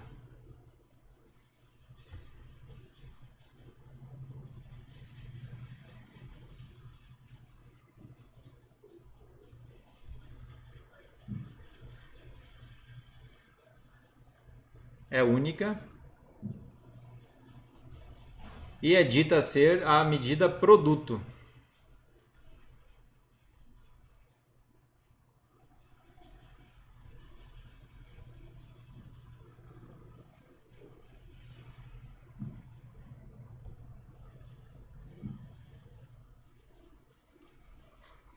Tem um teorema que vocês vão estudar em probabilidade avançada, que é o teorema da extensão de Carat-Theodori. Usando o teorema da extensão de Carat-Theodori, vocês conseguem mostrar que ela é única. Isso aqui dá para mostrar por meio de aplicação do teorema de Carat-Theodori. Esse único aqui. Porque essa medida de probabilidade está satisfazendo uma restrição apenas em C, né? O conjunto C. A família C, ó. Essa família C é só apenas nos retângulos. Você consegue mostrar que, definindo apenas desse jeito aqui, só pode existir, só pode haver uma única medida definida na menor sigma álgebra que contém C, que satisfaz isso. Qualquer outra medida, ela precisa coincidir com essa P específica. Tá? Então existe apenas uma, é única, pelo teorema da extensão de Carat-Theodori, que vocês não viram nessa disciplina, mas vocês vão ver se cursarem a disciplina de probabilidade avançada 1. Lá tem a prova do teorema, não é tão difícil, mas não convém para esse estágio aqui do curso, que é o estágio mais inicial. O que importa aqui é definir a medida produto. A medida produto ela é definida desse jeito. Se eu tenho P1, P2, P3 até PK, medidas de probabilidade, eu posso definir, eu tenho K espaços de probabilidade, certo? Eu tenho ômega, I, A, I e PI. Eu consigo formar K espaços de probabilidade. E com esses K espaços de probabilidade, eu consigo conjugá-los todos em um único espaço de probabilidade, que nós vamos chamar de espaço produto. É isso que eu vou fazer aqui. Dizemos que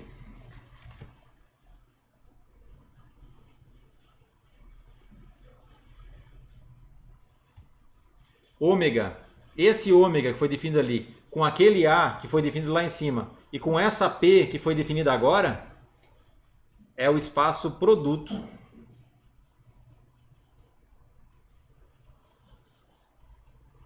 de probabilidade.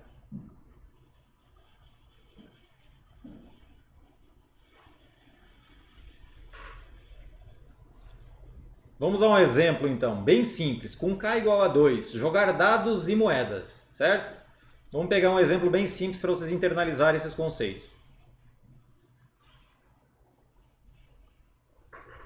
Ainda tenho 20 minutos, acho que dá.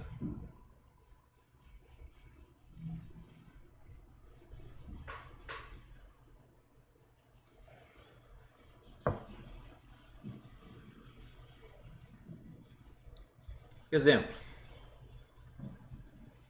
Vocês vão perceber como isso aí pode ser aplicado a muitos exemplos no dia a dia. Por exemplo, um dos exemplos seria você joga uma moeda para cima e você quer verificar se vai chover amanhã ou não. São dois espaços de probabilidade diferentes. Um é o espaço da moeda, ômega 1, e outro vai ser o espaço da chuva, do tempo, chover ou não. O ômega 1 e o ômega 2. E aí você vai conjugar esses dois espaços em um só usando o produto cartesiano.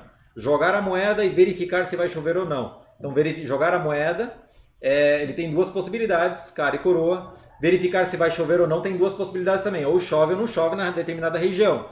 Então você consegue conjugar experimentos diferentes em um único experimento, assumindo uma determinada independência entre os experimentos. Tá? Eu já vou falar sobre essa tal de independência. Deixa eu primeiro enunciar o exemplo. Então, exemplos. Imagina o seguinte. Você tem dois experimentos. O primeiro experimento você vai lançar uma moeda e verificar se é cara e coroa. No segundo experimento você vai lançar um dado e verificar a face voltada para cima. Eu não vou escrever isso, eu vou só escrever em termos de ômega, tá? Então você tem dois experimentos. O primeiro experimento ele é descrito por ômega 1. E ele vai te dar a cara ou coroa. São as duas possibilidades do seu primeiro experimento.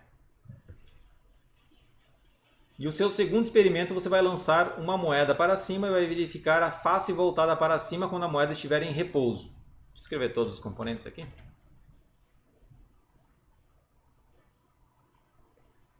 A sigmas álgebras A1, ela é a sigma álgebra das partes aqui.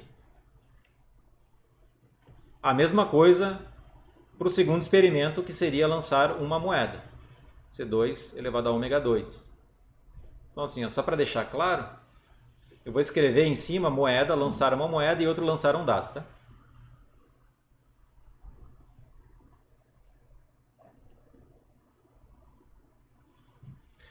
E aqui lançar um dado. A moeda, eu vou chamar uma moeda qualquer, não precisa ser honesta, tá? E o dado também não precisa ser honesto. Um dado. Então o experimento é esse, e a medida de probabilidade, eu vou chamar uma medida de probabilidade P1, ela vai ser naturalmente, vai ter naturalmente um domínio em A1 contra domínio no 0,1, de tal forma que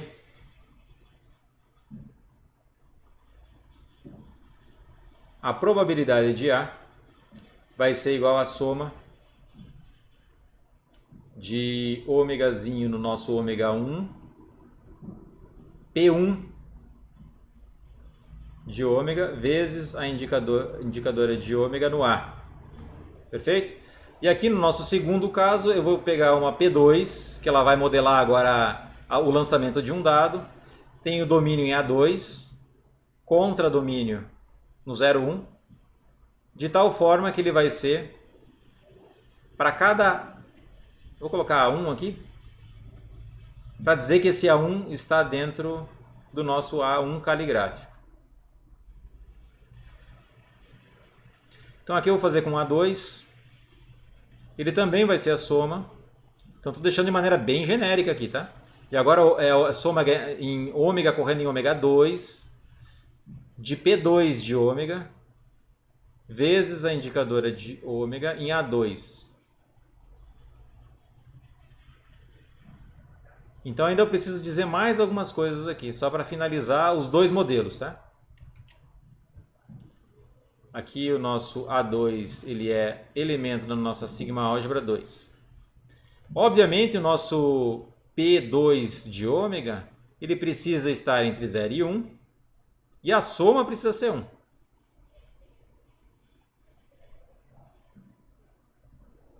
A mesma coisa acontece com o P1. Então eu preciso dizer aqui que o P1 de ômega está entre 0 e 1. E a soma dos P1s de ômega, só que agora o ômega correndo no ômega 1 é igual a 1. É claro que só tenho duas componentes aqui, né? Eu estou escrevendo de uma maneira mais do que eu preciso. Estou escrevendo mais do que eu preciso aqui. Eu simplesmente poderia colocar PK é igual, PK mais PC é igual a 1, ou seja, o P da coroa e o P de cara a soma dos dois precisa ser igual a 1. Então deixa eu ver, eu vou colocar assim para não perder tanto espaço, vou colocar um pouco mais para o lado esse aqui também. Vou colocar isso para cá. E esse aqui para baixo. Então eu tenho dois modelos aí, um modelo que define o lançamento de uma moeda e o outro que define o lançamento de um dado. O dado pode ser honesto ou pode não ser honesto. O dado ele pode ter probabilidade de 1 de sair apenas o número 1, ou seja, ele tem o número 1 em todas as faces, pode ser isso. E a cara também pode ter probabilidade de 1 de ser cara. É uma face de duas caras. Então a probabilidade de coroa é 0. Esse caso também está incluído aqui no nosso problema. Deixa eu dar uma ajeitada aqui. Só um espaço, né, para não ficarem os dois muito próximos. Agora imagina o seguinte experimento. Eu quero conjugar os dois. O experimento vai ser o seguinte. Lançar uma moeda e depois lançar um dado. Lançar exatamente essa moeda do experimento 1 e depois lançar exatamente esse dado do experimento número 2. Eu vou criar um novo experimento. De tal forma que o lançamento da moeda não interfira no lançamento do dado. Mas eu quero conjugar os dois em um único experimento. Então eu vou dizer o seguinte, ó, que os dois experimentos eles são independentes. Se eles são independentes nesse sentido, então eu posso criar um espaço produto. O espaço produto ele sempre pode ser criado quando os eventos são independentes. Porque vocês vão perceber que no espaço produto, se você for pegar a probabilidade de lançar uma moeda, criar um conjunto A chamado cara, sair cara, e o segundo, e um B vai ser sair o número 3 do dado, vocês vão perceber que esses dois conjuntos eles vão ser independentes. Você está induzindo uma independência por meio dessa estrutura que eu vou escrever para vocês, por meio da estrutura do espaço produto. Então imagina que você vai conjugar os dois agora em um único experimento.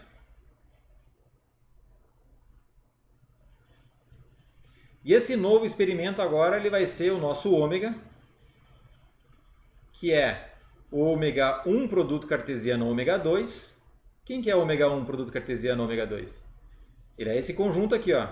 Cara 1, cara 2, cara 3 e assim por diante. Cara 4, cara 5 e cara 6. Aí você também tem coroa 1, coroa 2, coroa 3, coroa 4, coroa 5, coroa 6. Essas são todas as minhas possibilidades nesse produto cartesiano aqui. Se eu fizesse produto cartesiano de ômega 2 com ômega 1, eu teria invertido aqui, pessoal. Não é a mesma coisa. A ômega 2 produto cartesiano ômega 1 seria 1C, 1 cara. Um coroa. Depois 2 cara, 2 coroa. Depois 3 cara, 3 coroa. É um outro conjunto. Os dois não são equivalentes. Então, nesse experimento aqui, eu estou lançando a moeda primeiro e depois lançando o dado. Eu poderia inverter se eu quisesse. Tá? Então, deixa eu escrever isso aqui um pouquinho melhor.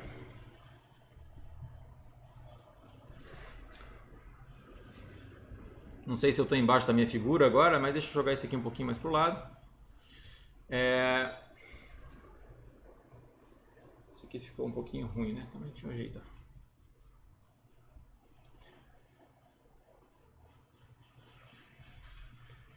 Eu posso escrever esse ômega num gráfico, né? Deixa eu colocar ele num gráfico para vocês verem. Ó. Esse gráfico aqui eu vou colocar então o ômega 1. Se é um produto cartesiano, eu sempre posso escrever assim nesse gráfico cartesiano. E o ômega 2, as duas possibilidades. Esse aqui vai fazer o papel do cara e esse aqui vai fazer o papel do coroa. Aí aqui eu vou colocar o número 1, número 2, número 3.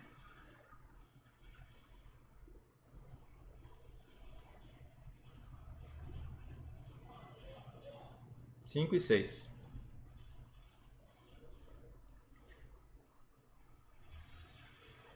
Então esse pontinho aqui está representando C1, C2, C3, C4, C5, C6, K1, K2, K3, K4, K5 e K6. Perfeito?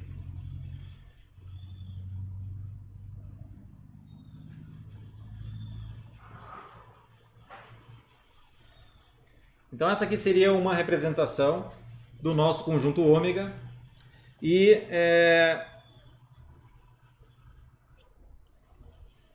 quem que é o nosso C?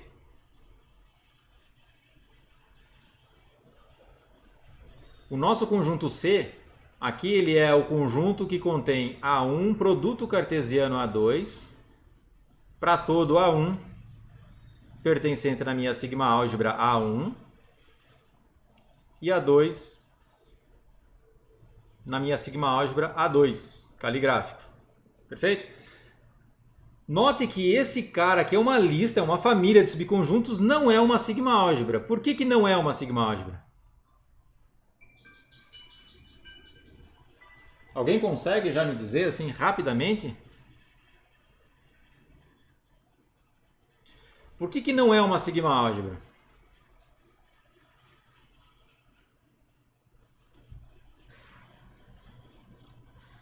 Ó, pois... Perfeito, também. Na verdade, o vazio é elemento sim, né? Porque se... vazio é elemento. Ó. Se pelo menos o A1 for vazio, o A1 está lá dentro. Então, o vazio é elemento sim. Vamos pegar um exemplo bem claro aqui, trivial, certo? Ó. Seja um conjunto AA, que ele vai ser o seguinte, ó. Ele vai ser isso aqui, ó. Esse A, eu posso escrever como produto cartesiano. Ó, esse conjunto ele é o conjunto C1, C2. Ele é produto cartesiano de quem? Ele é o produto cartesiano desse conjunto aqui, ó, o conjunto que tem apenas o elemento C, produto cartesiano, com um conjunto que tem 1, 2. Vocês concordam que isso aqui, ele está em C? Ele é um elemento em C? Perfeito ou não? É um produto cartesiano. Esse aqui é o meu A1, que está no meu A, esse aqui é o meu A2. Portanto, esse meu conjunto A está no C. Quem que é o A complementar?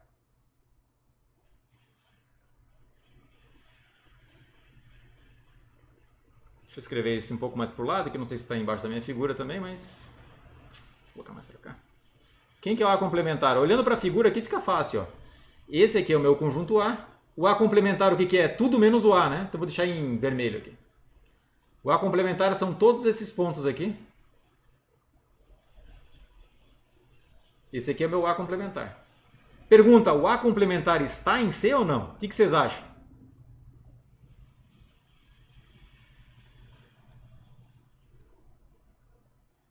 Então observe que... Como é que é? Só estão os retângulos em C, ou seja, quem está em C? Ó?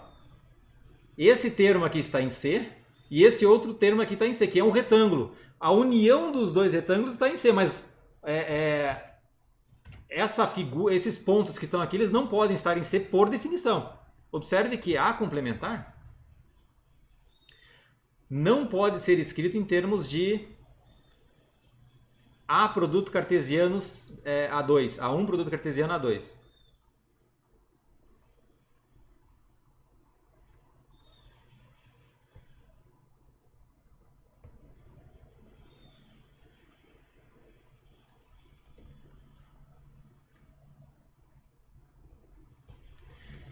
Um produto cartesiano.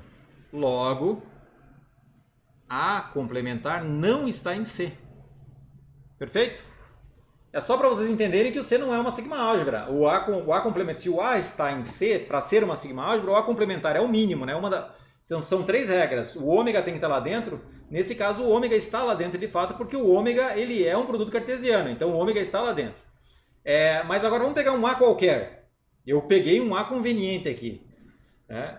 Se você pegasse isso aqui, por exemplo, ó, aí o A complementar estaria lá. Você não ia chegar a lugar algum, certo? Você precisa encontrar um exemplo que faça assim, que te dê algo de novo. Eu sei que o C não é uma sigma álgebra e eu vou mostrar. Existe um exemplo mostrando que ele não é sigma álgebra pegando A e A complementar. O A está e o A complementar não está. Então eu peguei um A específico cujo seu complementar não pode ser escrito como produto cartesiano. Logo, esse A complementar não está em C e C, portanto, não é uma sigma álgebra. Tá? Só para vocês entenderem que o C não é uma sigma álgebra. Você pode mostrar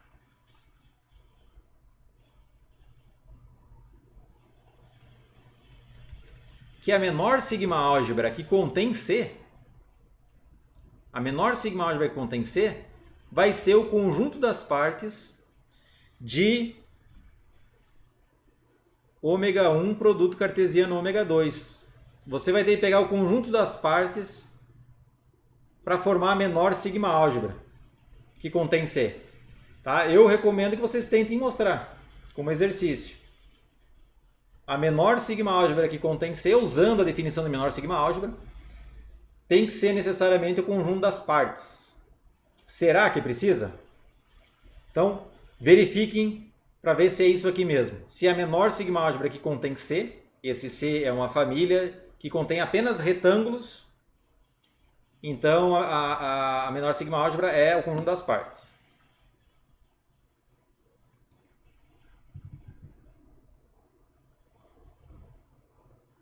Perfeito? Então, até aqui eu só listei o ômega, que é o produto cartesiano. Já estou acabando, tá, pessoal?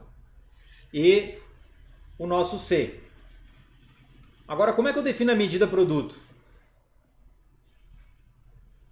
Portanto, deixa eu só terminar aqui, então, antes de definir a medida produto. Portanto, ômega 1, produto cartesiano ômega 2, vírgula, 2 elevado a ômega 1 produto cartesiano ômega 2 é o espaço produto.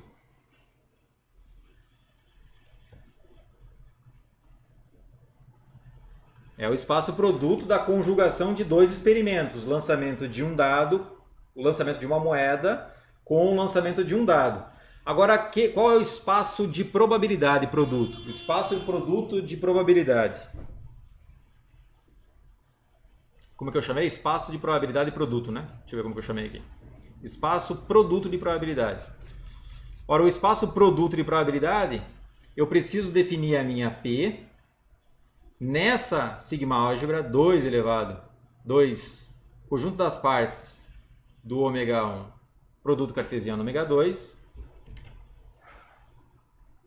no 0, 1, tal que, deixa eu colocar um seja, ou melhor, só escrever assim, tá? P, essa função tal que P de A1 produto cartesiano A2 seja igual a P1 de A1 vezes P2 de A2. Essas duas medidas eu tenho lá, então quem que é o P1 de A1 mesmo? É a soma de ômegazinho no nosso ômega 1 de P1 de ômega vezes a indicadora de ômega no A1, olha que interessante, pessoal, vezes a soma de ômegazinho no nosso ômega 2 agora, vezes P, vou colocar um P de ômega 1 aqui para não confundir com aquele mesmo ômega 2, tá? P1 ômega 1, indicador de ômega, aqui é 2, tá? Pera aí, deixa eu só ajeitar, aqui é 1, tá certo? Aqui é 2. Aqui é 1, e ali é P de ômega 2. Ômega 2, P2 ômega 2, vezes a indicadora de ômega 2, no A2. Eu posso escrever assim sem problema nenhum, estou mudando apenas o ômegazinho para não confundir os dois ômegas, tá? Do ômega 1 e do ômega 2. Naquela outra oportunidade lá em cima não precisava, porque aqui nesse caso eu não preciso, porque eu estou pegando todos os ômegazinhos que estão em ômega 1. Quando eu vou conjugar as duas somas, eu preciso fazer uma diferença, porque o ômegazinho que está em ômega 1 não é o mesmo ômegazinho que está em ômega 2. Tá? Como estou em dois modelos diferentes, eu posso. Agora, quando eu conjugo os dois modelos, eu preciso fazer essa diferenciação, porque o elemento que está em ômega 1 é diferente do elemento que está em ômega 2. Então, isso aqui vai ser agora, pessoal, a soma dupla de ômega 1 pertencente a ômega 2, ômega 1 pertencente a ômega 1 maiúsculo, da soma de ômega 2 pertencente a ômega 2 maiúsculo, P1 ômega 1, vezes P2 ômega 2, vezes indicador de ômega 1 A1 vezes indicador de ômega 2 A2. Eu ainda posso, pessoal, olha que interessante agora. Essa soma dupla nada mais é do que uma soma simples para o par ordenado ômega 1, ômega 2, pertencente a ômega 1 produto cartesiano ômega 2. Você consegue mostrar isso aqui sem nenhum problema. Essa soma dupla é equivalente de quem? De P1 de ômega 1 vezes P2 de ômega 2 vezes a indicadora do parzinho ômega 1, ômega 2 pertencente a ômega 1 produto cartesiano ômega 2. Essa é a medida produto. Isso aqui é a probabilidade de A1 produto cartesiano A2. Com essa medida produto, eu consigo calcular a probabilidade de você observar cara e o número 5 no dado. Com essa probabilidade eu consigo agora calcular, por exemplo, qual é a probabilidade de você observar cara, dado que você observou 5 no dado. Qual é a probabilidade de você observar o número 2 no dado, dado que você observou coroa? Você consegue calcular. Porque agora você tem um espaço de probabilidade. Então essa medida de probabilidade é a medida produto de probabilidade. Deixa eu ver como que eu escrevi, só para usar a mesma notação, tá? A mesma forma de dizer. Isso aí é a medida de probabilidade de produto.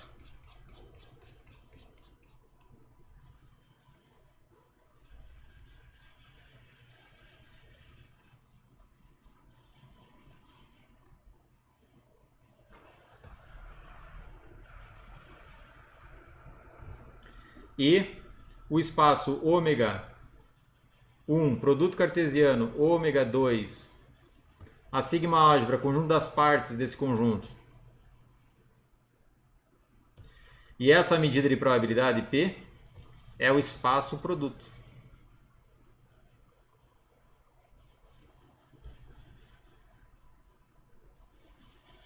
Tá? Nesse espaço, pessoal, eu consigo agora calcular qualquer coisa referente aos dois experimentos, o que você quiser. Qual é a probabilidade de tirar, de observar cara e o número 5? Qual é a probabilidade de você observar apenas o número 5, independente da cara? Você entende? Cara ou coroa, não interessa. Qual é a probabilidade de você observar o número 5?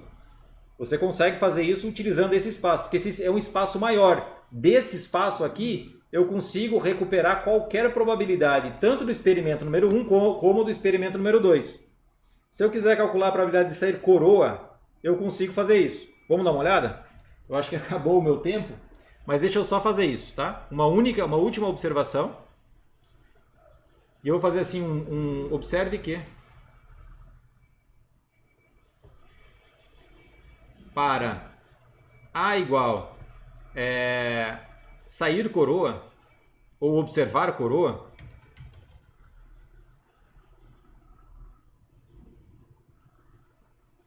no experimento conjugado,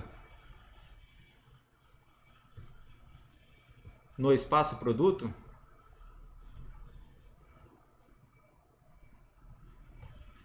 é isso aqui, ó. O que significa observar coroa? É você observar coroa e o dado 1, coroa e a face do dado 2, coroa, a face do dado 3 e assim por diante.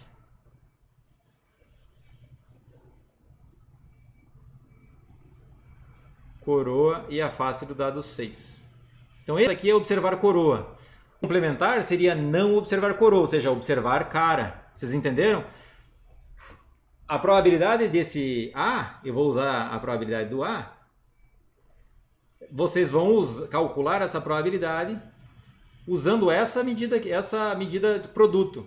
Vocês vão perceber que, basicamente, isso aqui vai se reduzir a probabilidade 1 de coroa. Tá? Porque você vai ter que somar todos os termos aqui. Eu não vou ter tempo para fazer isso agora, mas vocês vão somar aqui todos os termos e aí vocês vão perceber que, como essa probabilidade P2 de ômega 2 ela soma 1, perfeito? vai sobrar apenas a probabilidade de ser coroa. Se vocês quiserem, eu posso tentar fazer isso para vocês agora, mas eu acho que o tempo já passou. Tá? Pessoal, alguma pergunta em relação à aula de hoje? Fiquem à vontade aí para ligar o microfone, escrever no chat. Vocês perceberam como existe uma forma, então, de formalizar experimentos diferentes. Você tem vários experimentos, K experimentos. Se você quer colocar isso tudo em um único experimento. Você vai executar um experimento em paralelo aos outros, desde que eles sejam independentes. Se você executar de forma independente, você vai obter eventos independentes no seu espaço produto. Eu posso fazer mais uma observação aqui? Se, por exemplo, a sua medida for diferente, for algo assim, ó, a soma de ômega 1, ômega 2, pertencente a ômega 1 maiúsculo produto cartesiano ômega 2, e aqui você não tem, você tem apenas isso aqui, ó, o P de ômega 1, ômega 2, é um Pzinho diferente agora daquele outro.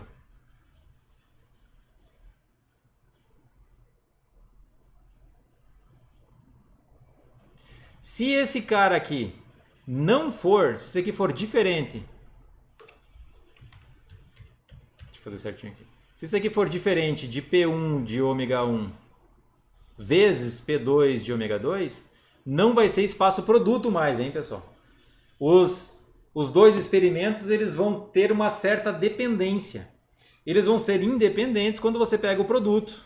E quando você não pega o produto aqui, nessa definição, você pode modelar uma probabilidade diferente para cada um deles.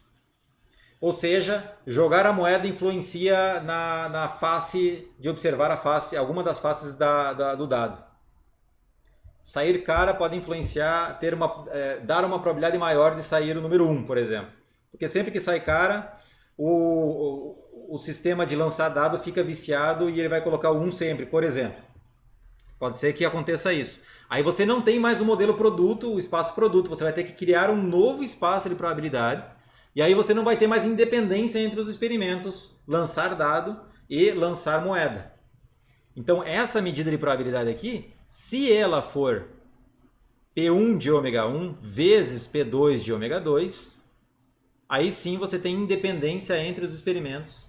E portanto você terá um espaço produto.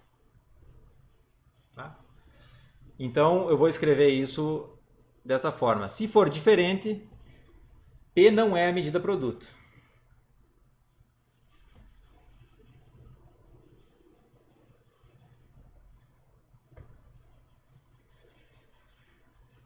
Então, a medida produto, ela assume uma certa independência entre os experimentos. Sempre que você usar uma medida produto, você está assumindo implicitamente que os experimentos são independentes. Você não necessariamente precisa construir a medida produto. Você só vai construir a medida produto se os experimentos forem independentes. Agora, respondendo o Vitor, na primeira pergunta que ele fez sobre o experimento do Barry James, você vai perceber lá que agora, na verdade, ele está conjugando dois experimentos. Um deles é moeda. Você tem 3 moedas lá dentro. E o outro é... Então, um vai ser... selecionar a moeda. Você tem 3 moedas. A1, M1, moeda 1, M2, moeda 2 e M3, moeda 3. Você tem um ômega, o ômega 1 que vai listar essas 3 possibilidades. E o ômega 2 vai listar cara e coroa. Certo? Lá no experimento do Barry James, se eu não me engano, não é uma medida produto. Tem que fazer as contas certinho para ver se ela sai com uma medida produto.